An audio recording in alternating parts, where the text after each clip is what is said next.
And we're back. Welcome back to Mended, episode 22. We have Derek here. Welcome. Hello. How are you? Good. How are you? I'm good, thanks. And thank you for having me. Thank you for coming. Appreciate it. You were so excited. Yes. I know. None of our guests have been this excited. Well, I get a lot to share. So I know. I'm looking very forward to this. You always have. You're you. very well spoken, so I'm excited to hear you share your story a little bit. I appreciate that. Yeah. I always always appreciate sharing the whole experience, strength, and hope that the program has given me, and I always like to give back in any way, shape, or form I can. Yeah, we love that. Yeah, me too. So let's start with where you're from. I'm originally from East Boston. Samesies. I grew up in East Boston, and I now live here in Revere. Been living here now for the past 8 years. What was it like growing up in Eastie in your generation? It was a very close-knit community. Mm-hmm. The way I always tell people is once you have a friend in the city, you have a friend for life. And we had a lot of close-knit friends growing up in the neighborhood. That's good. Yeah. Do you visit often? Still have anybody over there? I actually don't visit all that often. I was just there the other day. I was telling Dave, as a matter of fact, I was just there the other day. My ex-wife still lives there. Mm-hmm. So I was over there visiting Tanya, as a matter of fact, and the day after Thanksgiving. So, yeah, I had to go back there for that, and that was a really good thing. Good, Yeah. good. So where'd you start in your recovery journey? Like, how did you get started in your recovery journey? What did that look like? Wow. My recovery journey started the day I walked into Baldpate on February 6th of 2024. It was the day after my 53rd birthday. And I got to be honest with you, there was a couple of things that ran through my mind. One was, did I really have a problem? And two, I felt like a little kid going to sixth grade all over again. I didn't know what to expect in a detox. Somehow or another, I did it, and I spent 18 wonderful days there. And realized I had a bigger problem than I really thought I had. How was that piece of acceptance for you?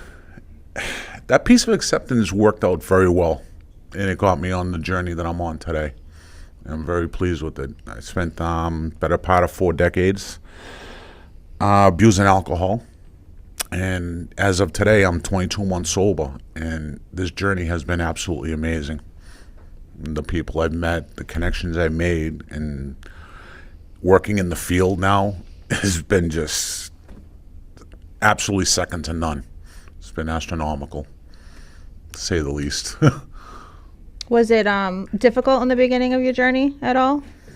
Your detox process or the beginning of your journey, was it difficult? You know, it's funny you ask me a question like that. It really wasn't all that difficult, because once I actually took to the program and I actually admitted that I had the problem, I had to absolutely surrender to the whole disease. Just the more I showed up, the easier it got. I don't really know how in the world it happened this way. I really don't. I can't even explain it. I took to the whole spiritual side of it, and it just took off from there, and now it just becomes second nature to me. That, like, I have to go to meetings and I have to go to church, and this is all stuff that was taught to me, stuff that was recommended that works, and I have absolutely no words for it. It's just been great, the whole journey. What allowed you? Are you okay? Yeah, sorry. I'm so good. Everyone got sick. No, I'm just kidding. My God, this guy's always sick when we're recording. I know. Sorry. What allowed you to gain the acceptance that you needed in order to start your process? What allowed me to do it was I had to finally hold myself accountable to the fact that abusing alcohol the way I had been for all those years, as it turned out, it wasn't fun anymore. And I had to literally find a way out, and I had to change my entire thought process to what it once was. The whole thought process just had to change unbelievably. In what ways did your life become unmanageable to the point where you decided you needed to seek out treatment of some sort? My life became very unmanageable because, one, it was really a financial burden, to say the least. and I literally had to find a way to improve off of that. And I realized that one of the ways I can improve off it is to really put the drinks down and not be hitting bars anymore, tipping bartenders that I couldn't take home with me. that was a big lift me up.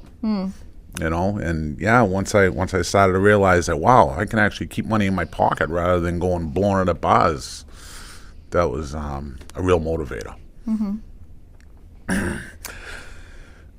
So, yeah, the whole mind shift has been great. And coming to this place after I spent 18 days at Ballpate, when I first started to come here to Power of Recovery, I was only supposed to stay here for 2 weeks. That was my initial conversation over the phone. Everybody has their their little mark of time that they're committing themselves to, whether it's 2 weeks, 30 days. But the longer you stay, I kept coming and coming and coming, and next thing you know, 5.5 months later, I finally had to go out and get a job because I couldn't survive on the short-term disability that I was living off of for a couple of weeks. And yeah, but you took advantage of it as long as you could. I really did. And took it as an opportunity to really work on yourself. And that was huge. That was absolutely huge. I literally had 6 months to work on my recovery. And just yourself, right? Like your character defects and everything that you've lost within yourself. Like you had a dedicated 6 months to focus on repairing. I really did. And that's what kept me coming all the time. And you saw things happen right away or no? Like you started getting things back, you started seeing changes right away? Because a lot of people struggle with that. So I wonder what your take on that is. Well, started to see changes, not really, but I started to feel a difference because I felt like I was healing within those 6 months. I was coming, I was attending all the groups, I was in therapy.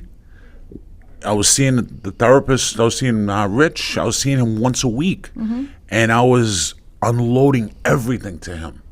And just getting everything off my chest was really helping me heal through everything. And you can feel yourself healing because a lot of people can't identify when they're healing. Yes. I was really bottling a lot of stuff in. And I absolutely accepted the fact that all the alcohol was doing was blocking all my inner feelings. Once the alcohol escaped my body and all my real feelings started coming out, that's when I really started to feel a huge difference. What age did you start drinking? I started drinking at 13 years old. When do you feel like you became dependent on alcohol? At what age? It was kind of a slow process, but I really looked forward to it as I reached my later teens, more like 18, 19. Weekend drinking? Yeah.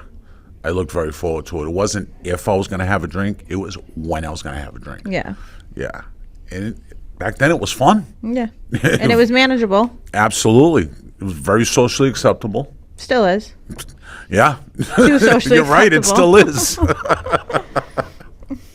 Yeah, that makes it a little on the difficult side of things, but I realized that it did absolutely nothing. It's doing absolutely nothing for me. Do you feel like it's more socially acceptable now to not drink than it was back then? To like decline a drink or to be somebody sober at a party? Do you think that it's becoming more socially acceptable to like be sober at non-sober events? Yes. Than back in when you were, a teenager and early adult? Yes.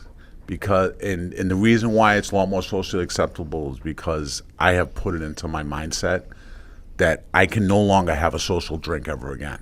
And knowing that I have a network of people, I actually have 2 home groups, and I have a connection of people that I can reach out to at any time that can help me through any struggles that I might have. Do you feel like you have to explain to people that about yourself when you're when you're in a situation where you have to decline alcohol? No, I don't have to explain anything to anybody, but I'm happy to explain it to people because I'm very proud of what I'm doing. As you should be. Yes.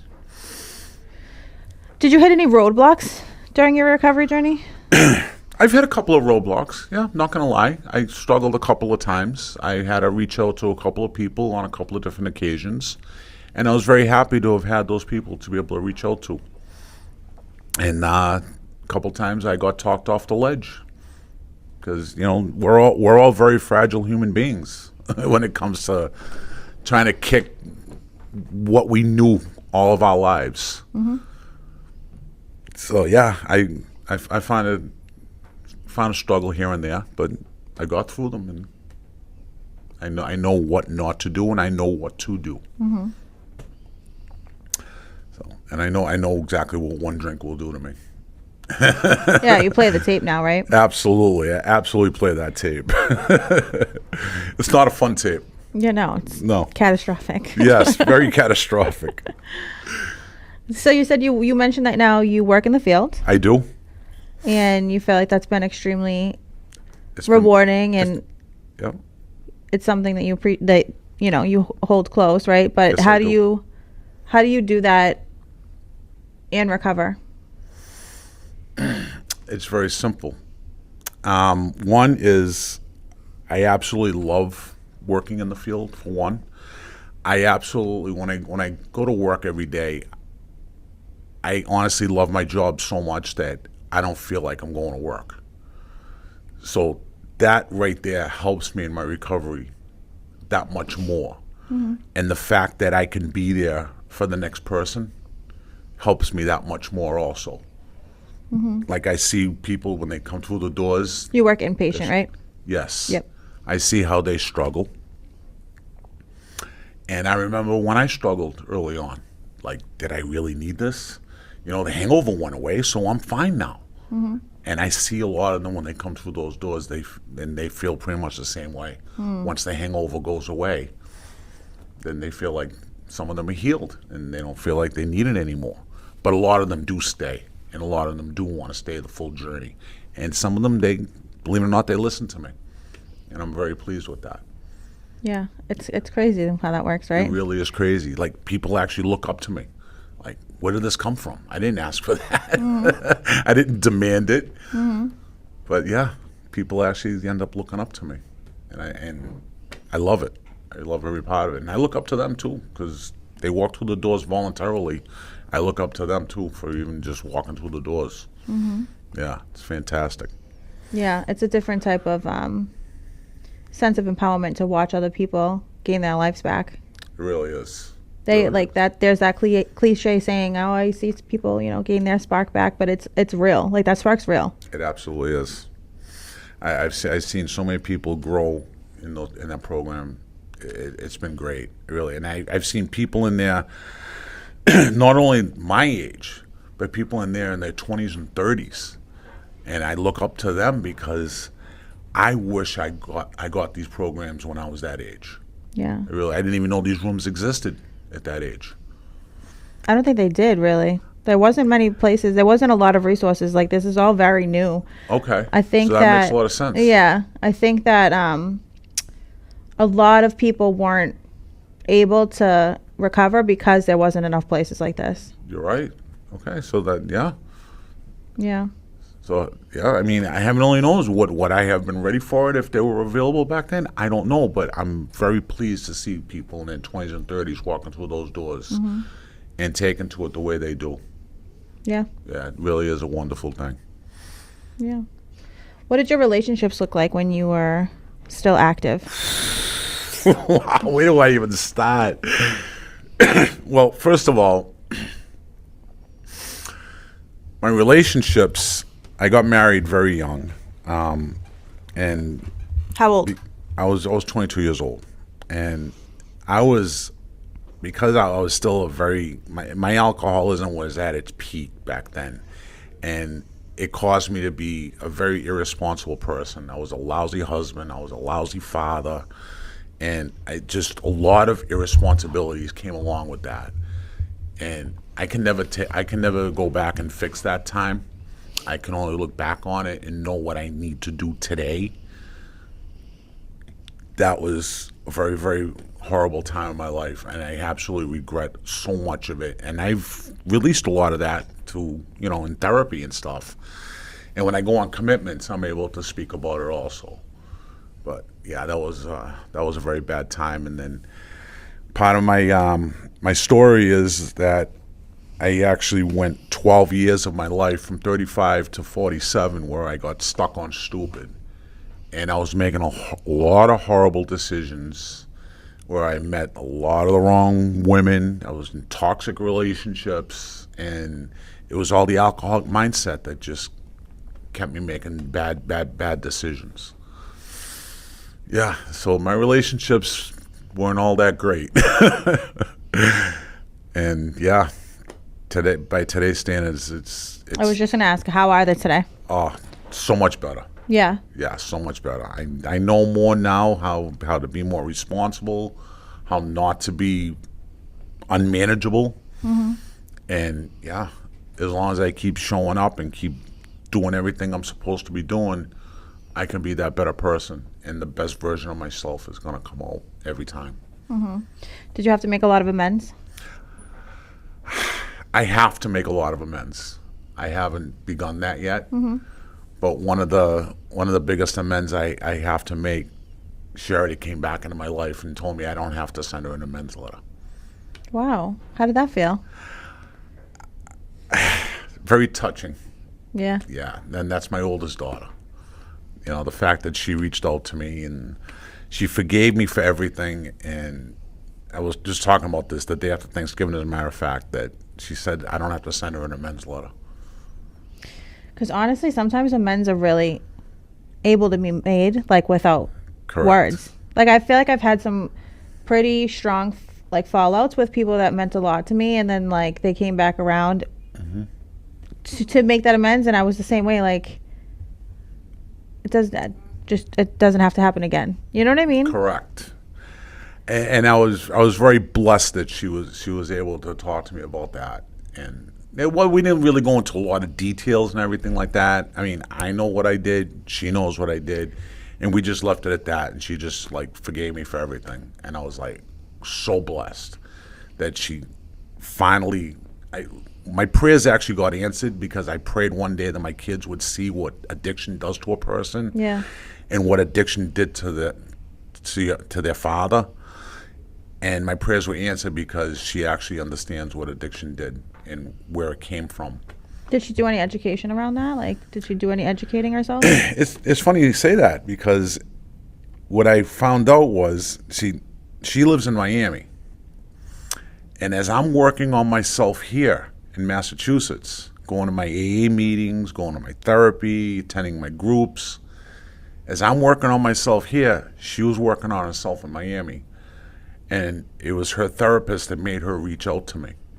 Wow. Yeah, and it was her therapist who actually opened her eyes to helped her realize that maybe your father had a lot of childhood trauma that you don't know about.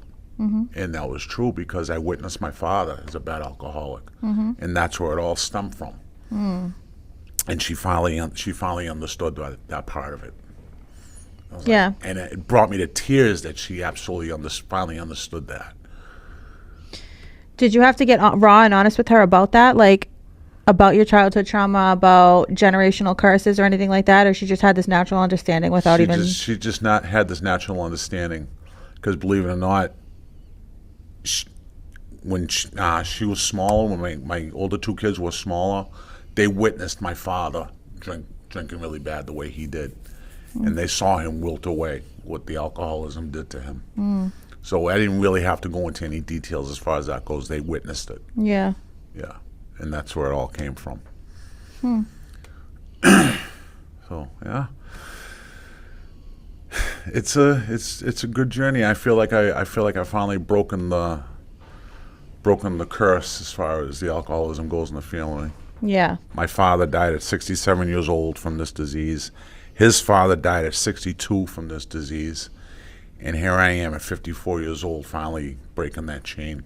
It had to happen. It absolutely had to happen. It's not easy being that person that breaks those generational curses, though. It's really not. It's really underestimated. It's funny. One of the things I had realized as I got more into recovery, more into sobriety, is that the human brain actually absorbs so much more than we actually give it credit for, because I witnessed so much as a child, and I took all this in, that I took it to another level as I got older. And that I realized that that's exactly where it came from. Are you one of the people that remember everything that you saw and felt, and like one of those people where like it comes back to you when you smell something and things like that? Or are you one of those people that trauma suppressed everything for you? I would say trauma suppressed. Okay, because I can't remember anything about my childhood. Like I said, it's not that I remember everything, it's just everything that was absorbed. Like, this is all stuff that I grew up with. So all learned behavior that you thought was normal that you just acted on because you thought it was normal. Exactly. Part of what when I go out on commitments, I tell my story is my father was a very hard-working tractor-trailer driver. He provided for me and my mom. Are you an only child? Yes. And the thing about it was, as hard as he worked was as hard as he drank. So I thought that was the right way to do it. Go out and work. Reward yourself with some drinks. Exactly. That's the way my father did it. Why couldn't I do it? Oh, well, you were never taught any other way. Exactly. How did your mom take to it all? My mother was a saint. She just had unconditional love. She set the golden standard when it came to unconditional love. She literally put up with my dad for 36 years. And there was like nothing that my mother wouldn't have done for my father. Because he brought home the money, he provided, and as long as she had all her needs met, it didn't matter. Yeah. And you felt like you were safe with her? Yeah, for the most part, yes. Yes. And then, of course, after he passed away, then she put up with my stupidity for all that time. And yeah, I don't know how she never threw me out. It was the unconditional love that, Like you said. yeah, The exactly. one thing about her. Exactly. So, I always promised myself that I would never turn into my father, but somehow or another I ended up turning into my father. Yeah, but then you broke it. I did. I really did. What do you think are the most important pieces of being in recovery? Like, what do you hold to the highest? Everything.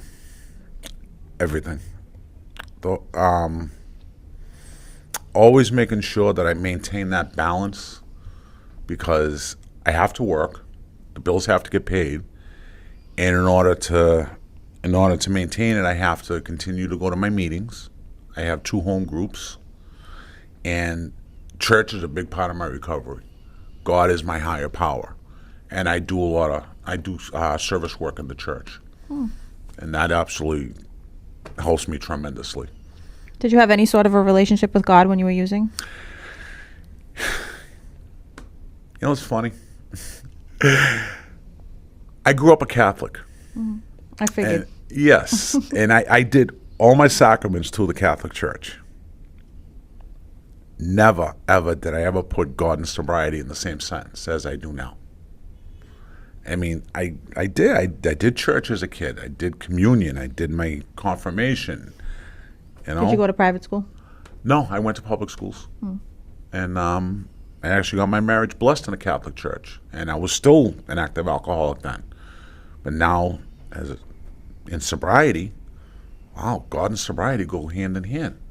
I never knew that existed.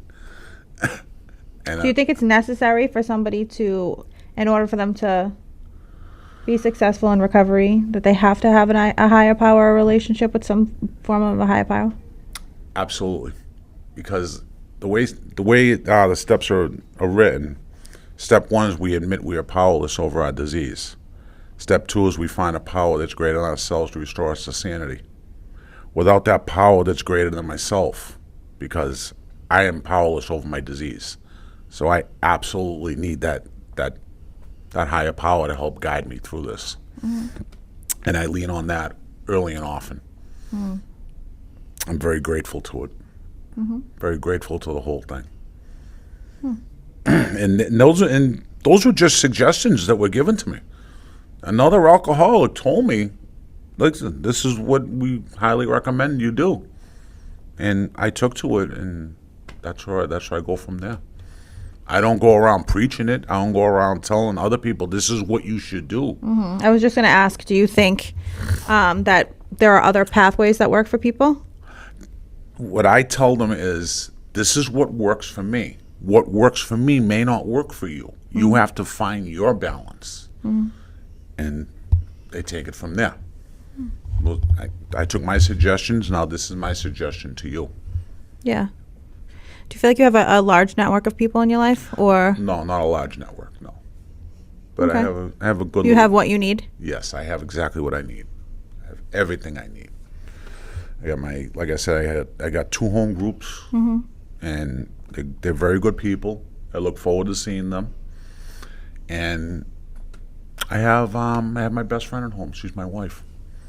How is she with all of your recovery? Oh my God, she is unbelievable. She absolutely stands by me to no end.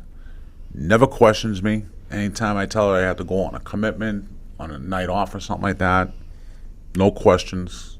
She knows I got to go to my meetings on Saturday mornings and Sunday mornings, and yeah, she just absolutely stands by me through the entire process. And I'm very, very lucky to have her in my life. I really am. Anybody else, I can almost imagine that if it was anybody else, they would absolutely question, like, why are you leaving again? Why are you going here again? Why don't you go marry your home groups, you know? But no, my wife is not like that at all. She's not toxic. Never any questions when it comes to any of that. That's awesome. And I'm very blessed. You know, they say within the first year, don't get into any relationships. But that wasn't the case for me because I was already married when I entered into recovery. So, yeah, she's absolutely supported me unbelievably, and I don't know where I'll be without her. I love that for you. Yeah, me too. Thank you. How do you deal with downtime, boredom, or when your thoughts get to you? That's funny because for a little while there, before my kids started coming around, I was actually having a little bit of a pity party. Yeah. Not gonna lie. And one of the things that we're taught is not to confuse your boredom for peace. And I got a lot of that, believe it or not, where I do have a lot of downtime, where I do spend a lot of time alone with my puppy. I love my puppy. He's my little support animal. I just utilize it as some nice little peace time. Yeah. And I try to stay out of my head as much as possible. Yeah, I think it's underestimated, like the boring days that consist of normalcy. You don't really appreciate them until shit hits the fan. No, you really don't. Like, you'll do anything for that boring normal day back if, you lose somebody or get into a car accident or relapse and. No, I've learned so much to make sure that I utilize my downtime as I'm at peace right now. Yeah. And yeah, I'm never bored. Yeah. Always peaceful. Absolutely. Yeah. Absolutely. What's something you have to say to a newcomer? Something I would say to a newcomer is, first off, welcome. I was there at one time. I struggled at one time. I didn't even know if I had a problem or not. You're here voluntarily. Welcome. Take everything that comes to you, and take all the suggestions that comes to you. There's a lot of good educational stuff that you can learn from.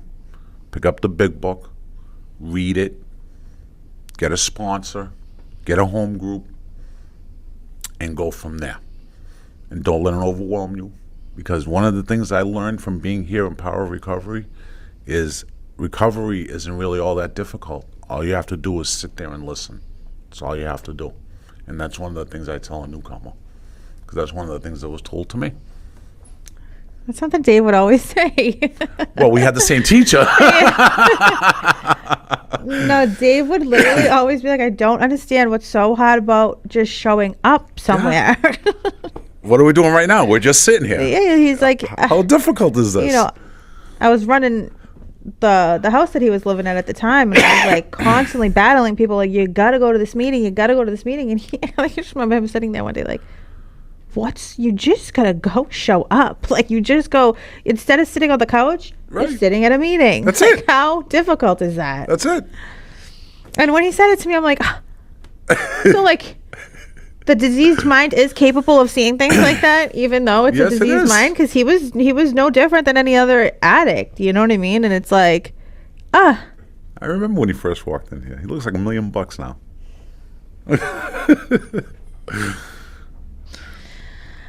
Thank you guys. You're Appreciate welcome. it. Very welcome.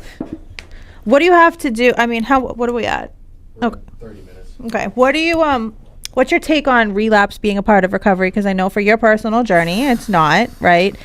As far as the last 22 solid months that you've gotten, you stepped foot through here. I've seen your process, and relapse hasn't been a part of your recovery. Whether that's because you waited till this point to do it, and you were fed up, and you were tired, and you had enough. Like, that might be the case, and I'm just throwing assumptions out there. But working in the field, I know like, you probably have people that you see returning quite often, and like, the chronic relapsing part of the disease, I feel like isn't talked about enough. And I wonder what your take is on it.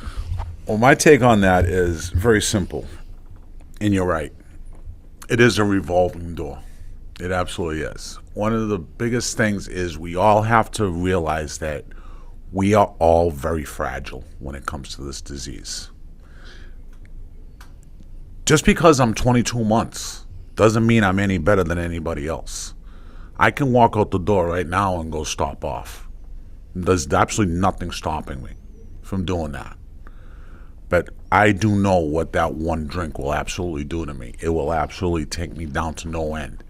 And I have to hold that in my mind at all costs. I have to carry that with me in every way, shape, or form of my life nowadays. So yes, relapse is very, very easy to do. At times it can be very difficult not to do. And as long as you know what's at stake on the other end of it, then it helps out a great deal. What happens when you get a case of the fuckets and you don't care? I almost had that. Believe it or not, I almost had that. My most recent bout a few weeks back, I actually had to call my sponsor. And I almost had him come pick me up at the 99. That's how close I was to not making it. Yeah, you had the fuckets. I did. Because even sometimes when you play the tape, right? Because I sit here and I ask people, and I'm like, "Did you play the tape?" And they're like, "Yeah, dude. I don't care. Like, nothing. They say once it's in your head, it's over. It's a wrap. Like, you're using, and that's it." The fact is I guess I cared too much, or so much, I should say. I cared so much that I felt the need that I had to reach out for some help through this. And I had to be talked off the ledge. But I was very close to throwing it all away. And I realized, no, I can't never do that. Yeah. I can't do that to not only myself, but I also can't do that to the woman that's been standing by me this whole time. And she's been absolutely great. Yeah. Yeah. It's not easy being on the other side of it. It really, at times it really isn't. It really Yeah. isn't. But yeah, it's been great. It's been a fun journey. I mean, I have a lot of fun. Not gonna lie, it's a lot more fun being sober. What do you do now for fun? I don't really do a lot of things for fun, honestly. Do you travel at all with your wife? Yeah, we go on some, couple weekend trips here and there. Nothing out of the extraordinary. The most fun thing we do, actually, once a month we go out and get pedicures together. Cutesy. Yeah. Love that. I mean, we live very simple lives. It's mainly just her and I. We go visit her parents. They live right next door in Malden. We adopted a puppy. We spend a lot of time with him. What kind of puppy did you get? We adopted a beagle from the Oh. MSPCA in Salem. Does he howl a lot? He does howl a little bit, yes. Yeah. Beagles are known for that. Yeah, but he's just as cute as he is fresh. And we love every part about him. He's blessed our home. And I was just telling my daughter this, as a matter of fact, a few nights ago, that this is actually the first one of any of my animals or any of my kids that has never seen me pick up a drink. Yeah, and it's a really good feeling that he actually looks to me as the sober person. Yeah, he's not I running am. from you and being all skittish because No, you're drunk. nothing like that at all. He actually runs toward me Yeah. and wants to be part of me. Yeah. Yeah, it's a great feeling. It really is. And I'm able to do that for him. I'm able to provide for him. Yeah. And just live a peaceful life. Dave, do you got anything? I've been trying to incorporate Dave into our Absolutely. I value Dave interviews. all the time. Thank you, man. It's a pleasure. As long as he doesn't ask any political questions. Oh, I typically don't, except for that one time. But, so you said, a couple weeks ago you got picked up at the 99? No, I was gonna go down I was there. gonna say, do you ever go back? Because I know that's a pretty. I do go back there, yes, but I only go back just for the food. Yeah, it's good. They got good steak tips. They really do. They really do. Also, first off, how are you? Doing very well. No, that's not what you say. Oh, I'm better than I think. There we go. I'm better than I think. Oh, you remember that. Of course. I also remember the name of your dog, Bosco. Yes, that's correct. Seinfeld reference. You pay way too much attention, my boy. Like, damn. Big Seinfeld fan. I told you I was here for 5.5 months. I think Dave was there. But that's what sets him aside too. He's just like a genuinely decent person, you know. I love Dave. I really do. Oh, stop it, guys. But I do have one serious question. Is like, do you have like you said? You're a very like religious person and it plays into your spirituality. Do you have like any specific moments of spirituality that you've had in like through maybe your life or your recovery that like stand out? Just the fact that I've actually had that spiritual awakening that the big book talks about. Yes, I have actually had that, and I actually found that connection. It's a real thing to me, anyways. What was that spiritual awakening, if you don't mind me asking? It's kind of hard to explain, honestly. But I did feel a sensation going through me, like I felt like some chills going through me at the time. And I realized that's exactly what I needed to be for my sobriety to even be what it is right now. So it was more so like just like a feeling rather than a specific event or time or. It was a feeling. Once I hit my knees and I reached out, I absolutely felt it. Yeah, I really did. And I absolutely felt it even more, like what I told you, that my oldest daughter reached out to me. And the next day, it was a Sunday morning, I went to church. I go to the 7:30 Mass. And it felt like Christmas morning after she had reached out to me. I really felt that sensation going through me again. And it was a real thing. It really was. Awesome. That's great to hear. Yes. I don't really have any other questions. Lauren, do you have anything you guys want to just wrap it up? Or I think we've touched on a lot of different areas, and I think you've shared a lot of your strength and hope. That's what it's all about. Yeah. I'm very happy to be able to do that. Yeah, we really appreciate you coming on. Appreciate you guys having me today. Yeah. Do we have any announcements or anything? Nothing? No. Oh. All right. The holidays are here. I don't know what day it is. It's a day that ends in Y. Yeah. All right. Well, thanks for tuning in. Thank you. It's been real. Yes, it has.